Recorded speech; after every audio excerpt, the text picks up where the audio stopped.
não precisa do Brasil. Como ficará essa relação entre os dois países? Lula tentou adotar um tom mais simpático, mas nunca escondeu a distância ideológica com o novo presidente americano.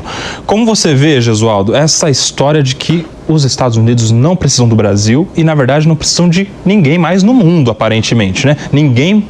Os Estados Unidos é autossuficiente quase que em tudo, segundo esses últimos discursos do Donald Trump.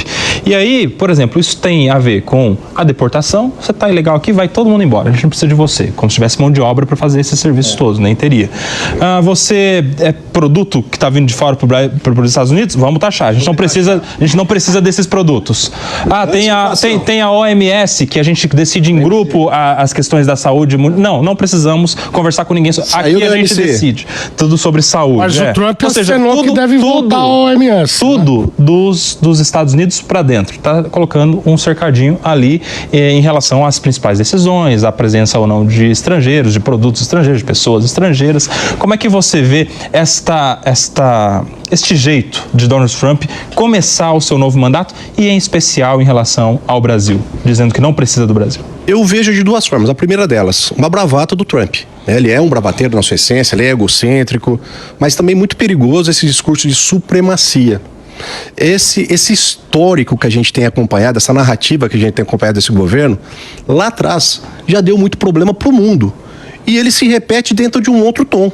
Essa supremacia americana, esse expansionismo americano, esse inimigo em comum do povo americano, que agora passa a ser o deportado, o estrangeiro que está lá, tudo me preocupa porque é uma narrativa, é um discurso que lá atrás trouxe 2 guerras mundiais. Não que o Trump levará o país a uma guerra mundial, como bem colocado aqui hoje, o globalismo colocaria freios no Trump. A própria comunidade europeia já disse que esse expansionismo do Trump em pretender agregar a Groenlândia, isso não vai passar, eles não vão deixar barato, não vai acontecer. O primeiro-ministro do Canadá também disse a mesma coisa. E o contexto em que o Trump falou do Brasil não era apenas do Brasil. Ele se referia ao BRICS e à América Latina de um modo geral. E ok, se ele não quer fazer comércio com o Brasil, se ele acha que o Brasil é menos relevante, hoje os Estados Unidos não são o único comprador do mundo. Eles são uma economia, é a maior economia do mundo, 25 trilhões de PIB, mas se nós pegarmos os países do BRICS hoje, equivale exatamente a esse PIB. Se os Estados Unidos acham que são autossuficientes, que o comércio autofágico deles, para eles basta, o mundo vai seguir outro caminho. E o mundo tem procurado alternativas para isso, inclusive com uma proposta que eu sei que o Mano não gosta muito, de uma moeda em comum para o BRICS. Essas são alternativas a esse expansionismo, a essa forma dos americanos pretenderem dominar o mundo, essa retórica que volta lá do passado. Jesus, o Brasil também importa muito dos Estados Unidos. Então, balança comercial desfavorável, inclusive.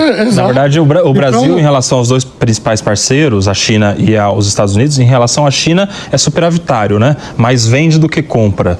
E em relação aos Estados Unidos mais importa do que... Então, quer dizer, o Trump é maluco, essa relação. Mas ele não rasga dinheiro não, viu? Fala lá, Segré.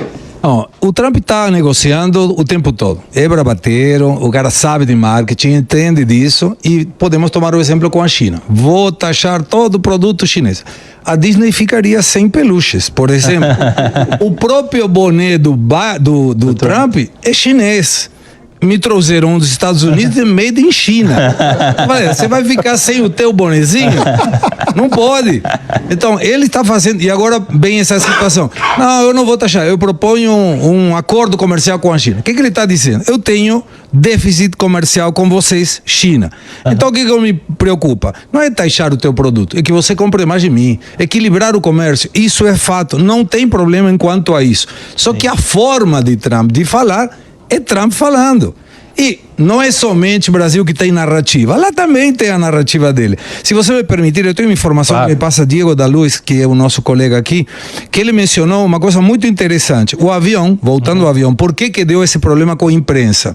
E por que talvez não aconteceu no passado? O avião fez escala técnica em Manaus, estava previsto o abastecimento. Alegando que tinha muito calor, foi aberta uma porta de emergência do avião. Isso habilitou do lado direito a escorregadeira.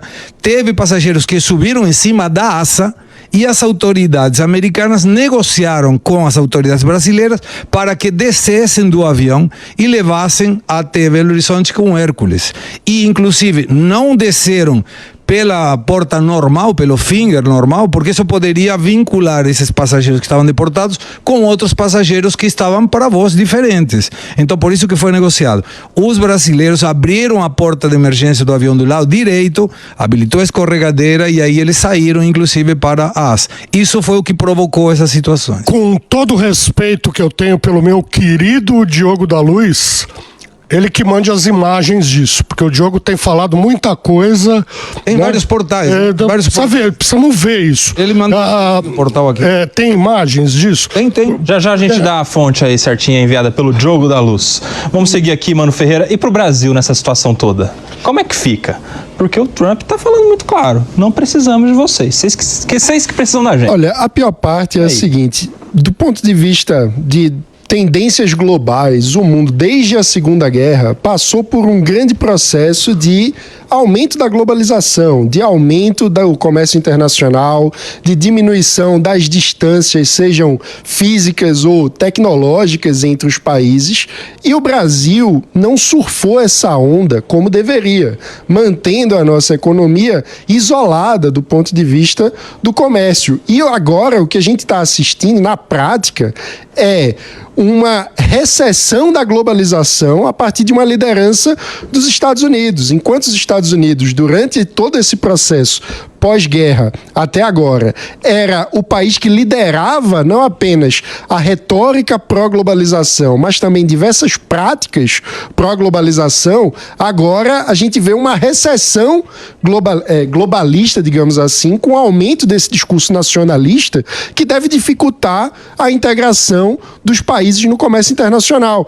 Ou seja, a onda do mundo está mudando, o Brasil não aproveitou a onda anterior e provavelmente continuará com pouca integração comercial nessa nova onda. O que, do ponto de vista do cidadão brasileiro, o que é que isso significa no fim das contas? Que continuaremos mais pobres, que a nossa economia continuará pouco produtiva, que continuaremos com pouca inovação, com pouca abertura para os intercâmbios que todos os países fazem uns com os outros. Então, infelizmente, na minha visão, o que tudo isso significa é que teremos uma onda nacionalista